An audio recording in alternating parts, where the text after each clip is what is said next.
Good morning to all our radio listeners and to our online live streaming viewers. We celebrate today the Holy Mass for the memorial of the Holy Guardian Angels. We also include in this Mass the following intentions: the thanksgiving of Cheska Nicole Sampang, and for the soul of Mila Camplon and Juanito Katakutan. Our Eucharistic celebration will be presided by Reverend Father Joel Jomarsus P. Gatus, Parish Priest of Santo Rosario Pau, Santo Tomas Pampanga, and the Assistant Director of the Archdiocesan Commission on Catechesis of the Archdiocese of San Fernando, Pampanga. Together we sing the entrance hymn.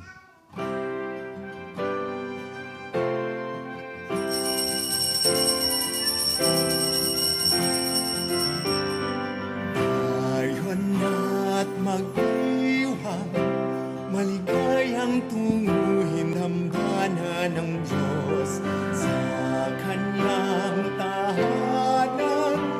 Lahat tayo'y tanggap at bawang minamahal niya. Ayon at magdiwang, maligayang tunguhin hambana ng Diyos sa Kanyang tahanan. Lahat tayo'y tanggap at bawang minamahal niya. In the name of the Father, the Son, the Holy Spirit. Amen. The Lord be with you. And with your spirit. My dear friends, we thank the Lord for His love and His grace. Today that we celebrate the feast day of the Holy Guardian Angels. There are invisible protectors in our life. The angels are extension of God's love and care for all of us. That we can become more worthy to celebrate these sacred mysteries, let us first acknowledge our sins and failures. Have mercy on us, O Lord. For we have sinned against you. Show us, O Lord, your mercy. And grant us your salvation. May Almighty God have mercy on us, forgive us our sins, and bring us to everlasting life. Amen. Let us pray. O God, who in your unfathomable providence are pleased to send your holy angels to guard us, hear our supplication as we carry to you, that we may always be defended by their protection and rejoice eternally in their company. We ask this to our Lord Jesus Christ, your Son, who lives and reigns with you in the unity of the Holy Spirit, God forever and ever. Amen. Let us listen to the word of the Lord.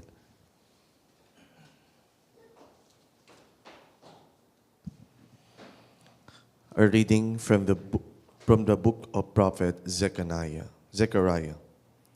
The word of the Lord of hosts came, saying, Thus says the Lord of hosts, I have been zealous for Zion with a great zeal, and with a great indignation have I been zealous for her. Thus says the Lord of hosts, I have been turned back towards Zion, and I will dwell in the midst of Jerusalem. And Jerusalem will be called the city of truth, and the mountain of the Lord of hosts, the sanctified mountain. Thus says the Lord of hosts, then elderly men and elderly women will dwell in the streets of Jerusalem, and every man will be with his walking stick in his hand, because of the multitude of days. And the street of the city will be filled with toddlers and children playing in its streets. Thus says the Lord of hosts, if it seems difficult in the eyes of the remnant of these people in those days, could it indeed be difficult in my eyes, says the Lord of hosts? Thus says the Lord of hosts, behold, I will save my people from the land of the east and from the land of the setting of the sun. And I will lead them, and they will dwell in the midst of Jerusalem, and they will be my people, and I will be their God, in truth and in justice. Thus says the Lord of hosts, Behold, I will save my people from the land of the east and from the land of the setting of the sun.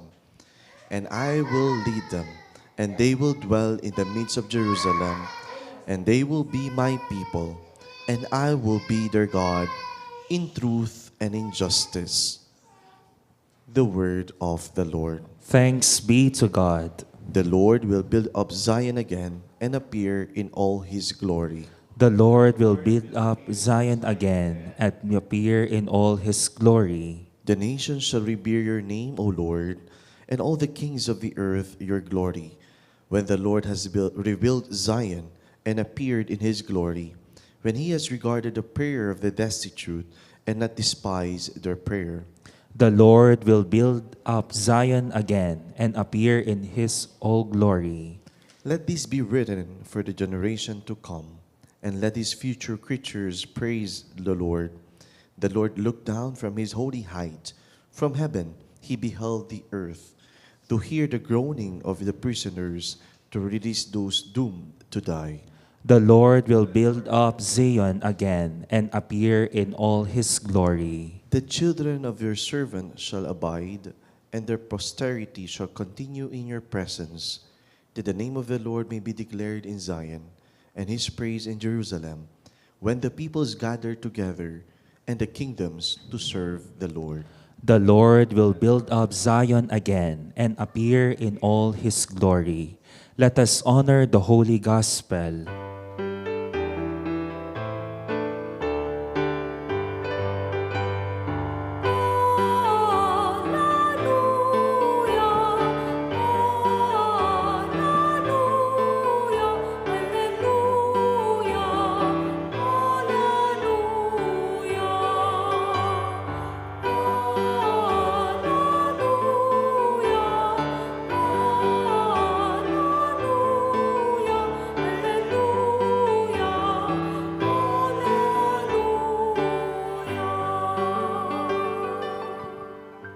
The Lord be with you. And with your A spirit. reading from the Holy Gospel according to Saint Matthew. Glory to you, O Lord. The disciples approached Jesus and said, "Who is the greatest in the kingdom of heaven?" He called the child over, placed it in their midst, and said, "Amen, I say to you, unless you turn and become like children, you will not enter the kingdom of heaven. Whoever humbles himself like this child is the greatest in the kingdom of heaven. And whoever receives one child such as this in my name receives me. See that you do not despise one of these little ones, for I say to you that their angels in heaven always look upon the face of my heavenly Father." My dear friends, the good news of our salvation. Praise to you, Lord Jesus Christ. Magandang araw po muli sa inyong lahat. Magandang araw po, Father. Nang pong minsan merong isang kwento tungkol sa isang lalaki na naglalakad sa tabi ng daan. Bigla-bigla may narinig po siyang boses, sabi niya, "Stop! May mahuhulog na isang semento, hollow blocks." Nakinig naman po yung lalaki. Huminto. After 5 seconds, may nahulog nga pong bato. Bag! So nagpatuloy po yung lalaki sa paglalakad. At pagkatapos po ng ilang saglit, may narinig na naman po siyang boses. Sabi, "Stop! Merong aksidente. May sasakyan, nababangga." Huminto po yung lalaki at kamukha po nung sinabi ng boses, meron nga pong isang sasakyan nag-swerve at muntikan na siyang natamaan. Buti na lang huminto siya, kung hindi, nasama po siya doon sa aksidente. At nagtatanong po itong lalaki, sabi niya, "Sino ka? Bakit pinaproteksyonan mo ako? Sino ka?" At nagsalita po yung boses, sabi niya, "Ako yung guardian angel mo. Ako yung tagapagtanggol mo." At ito pong lalaki sabi, "Guardian angel? Nasaan ka? 1 taon na. Nasaan ka na? Di sana kung nandun ka, binigyan mo ako ng babala bago ko pinakasalan yung aking asawa, sabi. My dear friends, sometimes we ask that question to the Lord. Lord, where are you in my suffering, in my pain? Panginoon, nasaan ka dito sa aking problema? Tinatanong natin, Panginoon, saan ka ngayon? Na kailangan ko ng pera, baon na baon ako. Ilang business na ang aking pinut up, inumpisahan, palagi, nalulugi, hindi pa ako nakakabawi. Yung iba, tinatanong, Panginoon, nasaan ka ngayon? Na meron akong sakit. Nasaan ka? Hindi ko na matiis itong aking nararamdaman sa aking pangangatawan. Nasaan ka? Ngayong ako'y nanghihina. Maaaring meron din po sa inyo nagtatanong, Panginoon, nasaan ka? Ngayong inaabuso ako ng aking asawa. Nasaan ka? Ngayong walang pakialam ang aking asawa sa amin, sa aking mga anak. Panginoon, nasaan ka? Ngayong kinuha mo yung aking asawa, mag-isa na lang ako, nalulungkot ako, nadidepress ako. It is perfectly normal, my dear friends, when we try to find God in our problems, in our difficulties, in our pains and sufferings in life.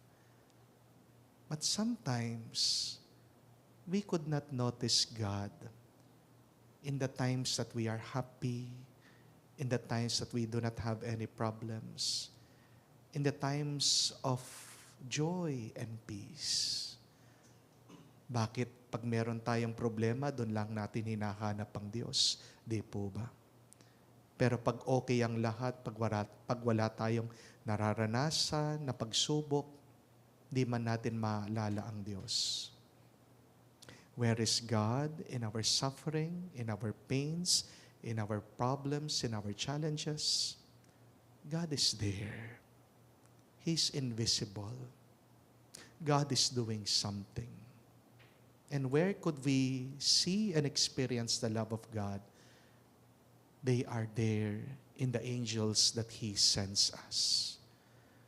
Ang mga anghel, mga spiritual na nilalang, hindi talaga natin makikita ang mga yan. Pero hindi naman ibig sabihin, hindi po ba, na pag hindi mo nakikita, hindi na totoo. Ang hangin, alam natin na totoo, di naman natin nakikita. Paano nyo alam na merong hangin? Nararamdaman natin. Ang kuryente, hindi naman natin nakikita. Na nakikita natin yung epekto ng kuryente. Yung ilaw, yung pagsindi ng mga makina, ng ating mga gadget. Alam mo, totoo na merong kuryente kasi merong epekto. Paano mo alam na totoo ang mga anghel? Kahit na hindi natin nakikita, nararamdaman natin. Huwag mong kakwestiyonan, huwag mong itatanong na saan ang Diyos sa iyong mga pagsubok. Kung ikaw ay sinusubukan, palagi kang magpasalamat sa Diyos. Dahil hindi ka susubukan ng Diyos na alam niya mahina ka. Di po ba? Kaya sinusubukan ka ng Diyos kasi alam niya, kaya mo, malakas ka, matatag ka. At alam din ng Diyos kung hanggang saan ang ating lakas. Kaya naman nagpapadala po ng mga tulong ang Diyos sa atin. At ano ang mga tulong ng Diyos? Sila mga anghel. Tayo ba ay nagpasalamat na sa Diyos sa mga napakaraming biyaya na ating tinanggap? Minsan dyan tayo nagkukulang, hindi po ba? Palagi tayong nagrereklamo sa ating mga problema, palagi tayong naghahanap sa ating mga pagkukulang, pero hindi man natin mamalayan minsan yung mga pagpupuno ng Diyos sa atin. Yung mga grasya at biyaya na pinagkaloob ng Diyos sa atin. Huwag tayong mag-alala pag tayo ay may problema. Kasi pati ang ating mga anghel na hindi nakikita, lumalaban sila para sa atin. And that is the good news. Always remember that, my dear friends. God so loved us, He sends angels to protect us. At huwag tayong mag-alala. Do not worry. Continue fighting. Continue living your life. Continue praising the Lord. Dahil kung naniniwala ka sa Diyos, isang paniniwalaan mo na malakas siya. Walang tatalo sa Diyos. Never ever believe that evil will triumph in your life. Hindi mananaig, hindi mananalo ang kasamaan sa buhay mo. Gaano pa karami ito, gaano pa kalala ito, gaano pa katagal ito na nararanasan mo. In the end, God will triumph. And many times in our lives, God sends angels in form of kind people. Angels, kind people are angels in disguise. Di po ba? Ang mga mabubuting tao ay mga anghel na nakatago. My question to you is, who are those hidden angels, those kind persons that have helped you in your life? Silang mga naging dahilan bakit kayo ay nakapag-survive, kayo ay nabubuhay, kayo ay umiiral, kayo ay nandirito pa rin sa mundong ibabaw. Have you thanked them? More than thanking God for sending His angels, let us thank these kind persons because they are also God's blessing to us. Alam niyo po, isa sa araw-araw na pinapasalamatan ko din sa Diyos ay ang aking tita. Isa po siya sa mga nagpaaral din po sa akin. Walang kaano-ano, hindi man po niya sinabi, bigla nagpadala po siya ng pera sa akin noon nung malapit na po akong magtapos sa aking pagpapari dahil wala naman po talaga akong sponsor. At ang hindi ko po makalimutan dito sa aking tita ay wala siyang hinihinging kapalit. Hindi po ba yan ang talagang karakteristik o ugali ng isang anghel? They keep on serving God, worshiping God. They keep on helping people without expecting anything in return. At yan din po ang ibig sabihin ng pagpapakumbaba. What is humility? It is continue doing the will of God. It is being able to be kind and good without expecting anything in return. That is what true humility is, which is also found in angels. Who are your hidden angels now in your life? Have you thanked God for them? Let us, in a simple way, as our gratitude, thanksgiving, pagbabalik ng ang ating pasasalamat sa kanila.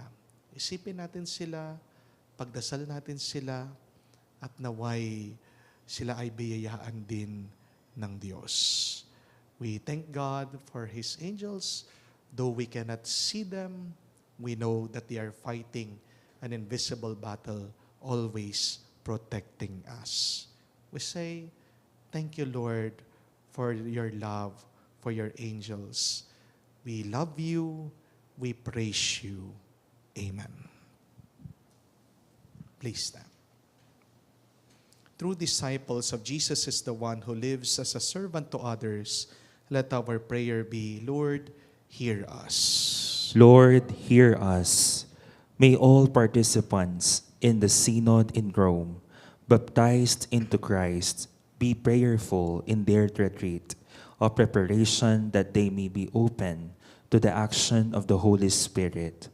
Let us pray to the Lord. Lord, hear us. May we offer hospitality to those who come among us as refugees and asylum seekers, and welcome them in the name of Christ.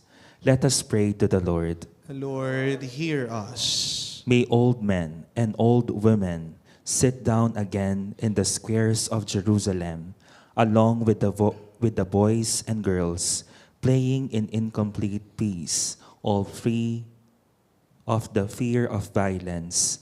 Let us pray to the Lord. Lord, hear us.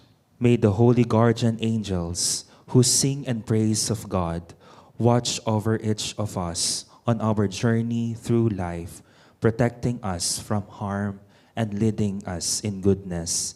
Let us pray to the Lord. Lord, hear us. May this International Day of Nonviolence, with its theme of nonviolence, the power of peaceful action, advance a culture of peace, tolerance, and understanding across our globe. Let us pray to the Lord. Lord, hear us. May today's World Habitat Day help every nation to build inclusive, safe, resilient, and sustainable human settlements for all people everywhere.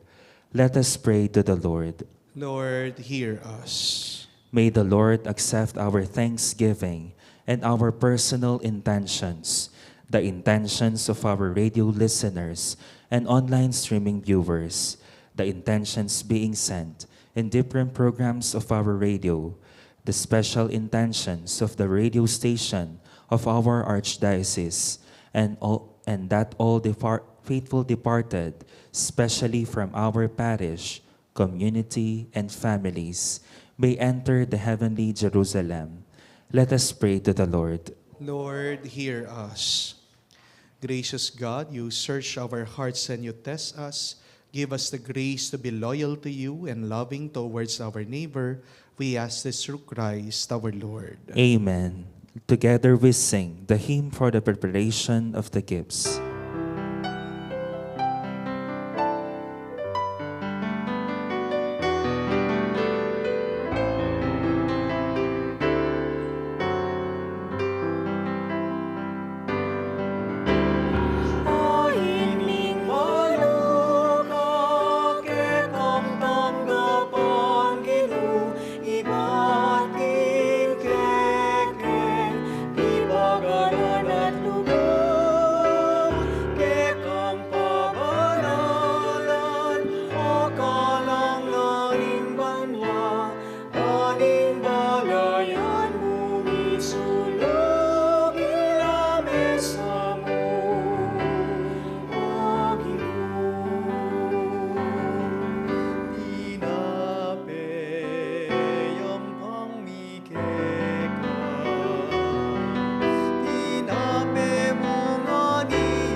Pray now, my dear friends, that my sacrifice and yours may be acceptable to God, the Almighty Father. May the Lord accept the sacrifice at your hands for the praise and glory of his name, for our good and the good of holy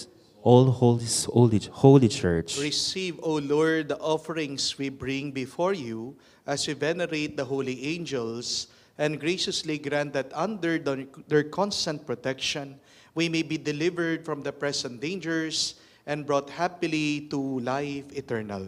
We ask this through Christ our Lord. Amen. The Lord be with you. And with your spirit, Lift up your hearts. we lift them up to the Lord. Let us give thanks to the Lord our God. It is right and just. It is truly right and just, our duty and our salvation, always and everywhere to give you thanks. Lord, Holy Father, Almighty and Eternal God, and to praise you without end in your archangels and angels, for the honor we pay the angelic creatures in whom you delight redounds to your own surpassing glory. And by their great dignity, splendor, you show how infinitely great you are, to exalted above all things through Christ our Lord. Through him, the multitudes of angels extols your majesty, and we united with them in exultant adoration, as with one voice we now acclaim.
You are indeed holy, O Lord, the fount of all holiness. Make holy, therefore, these gifts, we pray, by sending down your Spirit upon them like the dew fall, so that they may become for us the body and blood of our Lord Jesus Christ. At the time when he was betrayed and entered willingly into his passion, he took bread and giving thanks, broke it, gave it to his disciples, saying, "Take this, all of you, and eat of it, for this is my body which will be given up for you."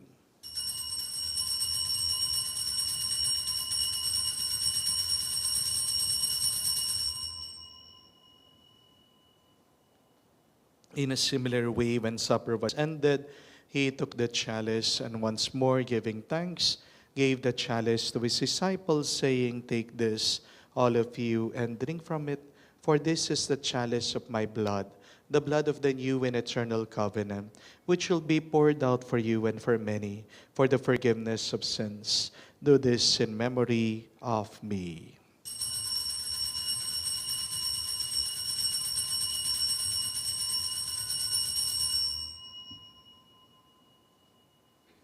The mystery of faith.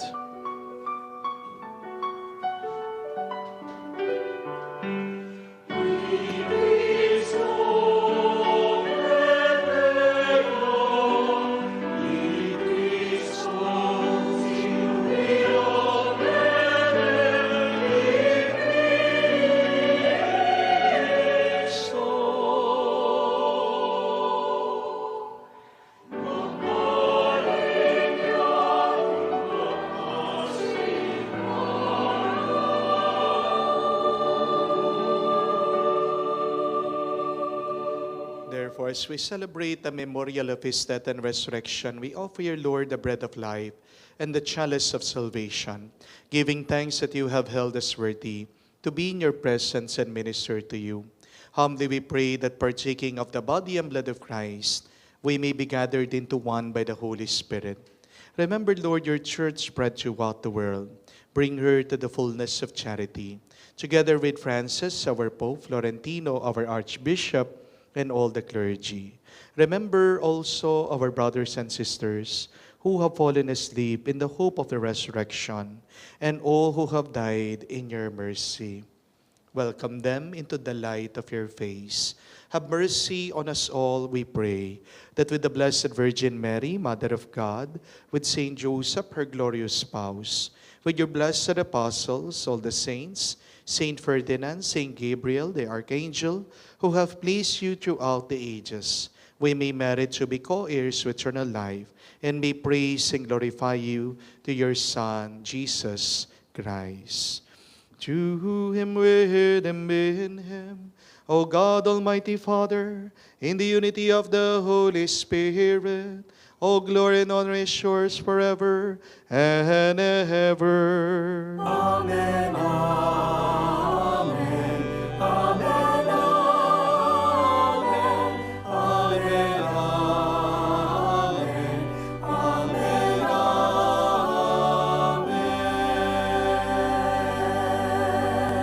Amen. Full of trust and confidence, our loving Father, let us now pray to the words that Jesus taught us.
Deliver us, Lord, we pray, from every evil. Graciously grant peace in our days, that by the help of your mercy, we may be always free from sin and safe from all distress, as we await the blessed hope and the coming of our Savior, Jesus Christ. For the kingdom, the power, and the glory are yours, now and forever. Lord Jesus Christ, said to your apostles, peace I leave you, my peace I give you.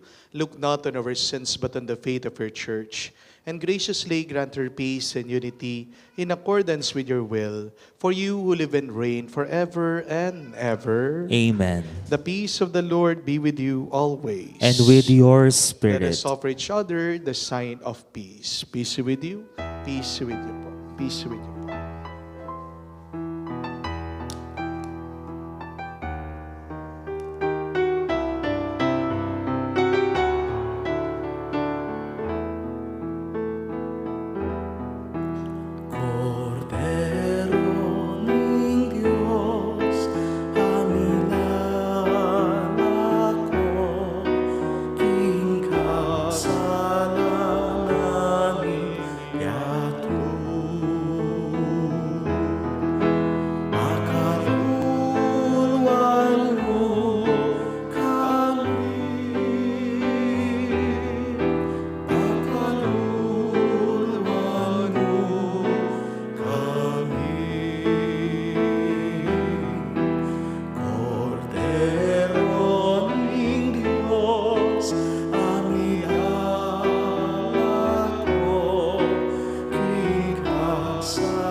dear friends, behold our Lord and Savior, Jesus Christ, who forgives our sins.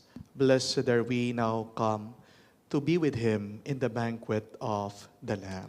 Lord, I'm not worthy that you should enter under my roof, but only say the word and my soul shall be healed.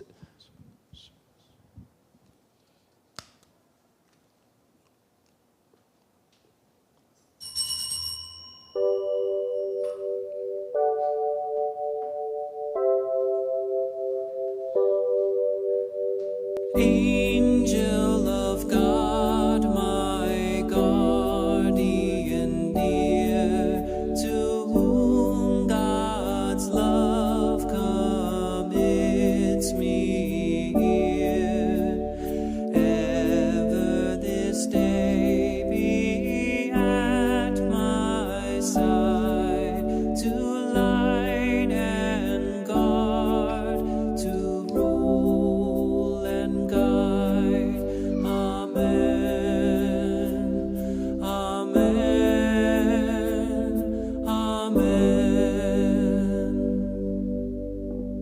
Angel of God, my guardian dear, to whom God's love commits me here, ever this day be at my side, to light and guard, to rule and guide.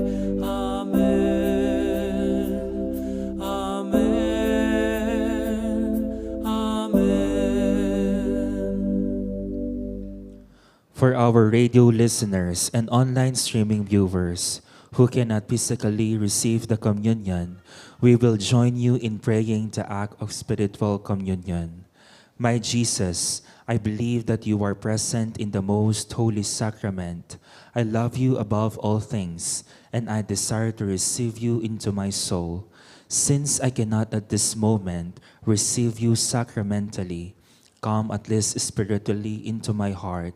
I embrace you as if you were already there, and unite myself fully to you. Never permit me to be separated from you.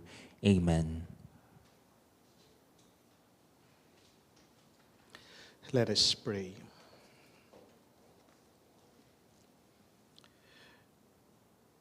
As you are pleased to nourish us for eternal life with the great sacrament, O Lord, direct us by the ministry of the angels into the way of salvation and peace. We ask this through Christ our Lord. Amen. The Lord be with you. And with your spirit. And may Almighty God bless you, the Father, the Son, and the Holy Spirit. Amen. The Mass has been offered. Let us now go in peace. Thanks be to God.